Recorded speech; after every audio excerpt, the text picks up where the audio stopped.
The Greeks, they set up Alexandria in the Alexandria Library, where they took all the information from the interior of Africa and brought it there.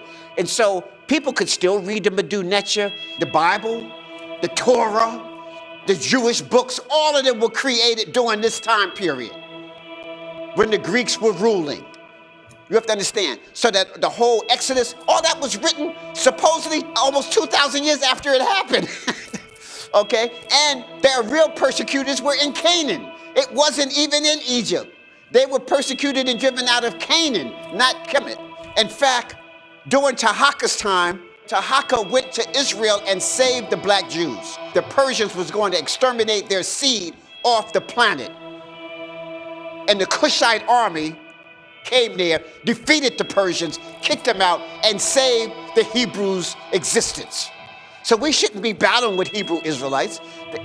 We're all one, they owe their whole doctrine to us.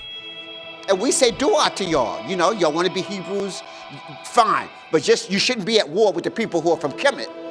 Okay, all right? So I just need people to understand that connection there. And so now, when the Greeks come to an end, and the Romans just engulf them and become them. In fact, the Romans became the new Hebrews also. The Romans exterminated most of the African Hebrews and accessed their wealth.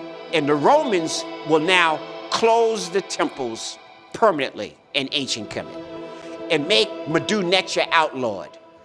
So when the Romans took over, doors closed, Medu Neter no longer spoken, temples outlawed. In fact, some of those Kemetic temples now got turned into Christian churches. And so the first Christian churches, they weren't engineers or architects like the ancient Kemetu. They just occupied the temples and put Christian crosses up. When I take people to Luxor, I show you where they plastered the walls and drew Christian saints up there, and stuff like that. But they didn't make it. They just took the Kemetic temples and converted them. So that was happening during this time period of 1000 when the Romans took over to 300 when the Romans totally took over. So by the Nicene Conference, when that was over, after 319, it was a wrap. The Roman had so much might and power at that time that they didn't have any opposition. So they just killed off the foe. Anybody who was against them, they just killed them off. So they were feeding Christians in the lions one day, and then they were the Christians the next day. Okay, no more feeding the lions. Let's get the lions out of here. That's over, phase 2. We are the new Christians. And they use this as an economic ploy to exploit the world. So it had nothing to do with no godliness, nothing like that. It was to exploit as a capitalistic concept to control the world. And then later you have the Vatican, and the Pope becomes the head of this pantheon. And he even sanctions slavery. The Pope blessing them to go out to get Africans and give them the charter. Yes, you can take Africans from this side, Spain, you take it from this side, you take it from that side, and I give you the blessings. And let me just make this tidbit right now.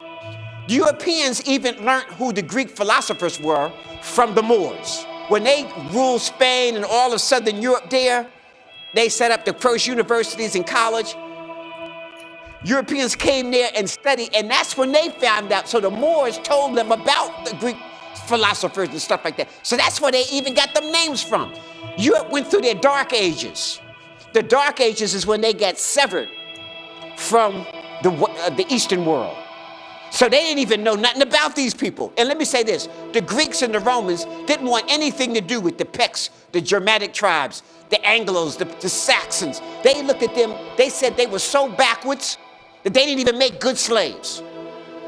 And so at this point, you got a conversion here. During this time between 1000 and 300, a whole lot of changes is coming. We're creating a new God. We have to get rid of the old guard, so we got to destroy a lot of people. We got this conflict of, Judaism and all them, so we got to get rid of them. But now we can use that because they're the traders. They control commerce. So the Romans take over that and become the new converts. So that's the first real converts of Europeans becoming the Hebrews. So you got the Canaanites, and then, but a large portion of them is black. And then you got the Romans and the Greeks who convert to Judaism. And then later you got the whole Russian thing, the Khazars and all of that, during the Holy Wars. They're just pagan people, right? And pagan just means not Christians, not, so-and-so. Okay, so they don't have no real religion. They become Hebrews because they want to get into the trade. They're selling to both sides. They're selling to the Christians and they're selling to the Muslims. So they're in between. They become Hebrews. They're just moderate. They're the last converts. They don't have nothing to do with the so-called biblical Hebrews. Okay, so the Romans convert over and some of the Canaanites convert over to Judaism. And a lot of the blacks were exterminated during this time period here. So I need people to understand this area of Iraq, Iran, Sudan, that middle, what they call the Middle East. And that terminology was just created during European War I and European War II. There was no Middle East before the European War I. They just created that. It was strategically named to pinpoint this area. Because there's no Middle West, there's no Middle South, there's no Middle North, but we got the Middle East, okay? And that was also strategically to take Egypt out of Africa and put it in the Middle East, okay, so control of all of this.